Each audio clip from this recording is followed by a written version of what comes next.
So మేమైతే వరాహ నరసింహస్వామి వారి దర్శనం అయిపోయిన తర్వాత జ్వాల నరసింహస్వామి వారి దేవస్థానానికి అయితే వెళ్ళిపోతూ ఉన్నాము. సో ఇక్కడ చూడండి ఎలా ఉందో, ఇక్కడ అటు ఇటు చుట్టూ కొండలే అండ్ అటు ఇటు ఫారెస్ట్ కూడా ఉండింది.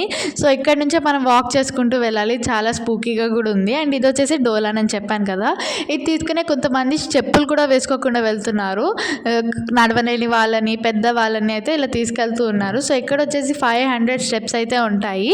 సో ఒక 3 కిలోమీటర్స్ మనం ఇలా ఫారెస్ట్ ఏరియా నుంచి నడిచామంటే ఆ స్టెప్స్ అయితే మనకి వచ్చేస్తూ ఉంటాయి. సో మాకైతే ఎక్కడానికి 3 అవర్స్, దిగడానికి అయితే 2 అవర్స్ పట్టింది.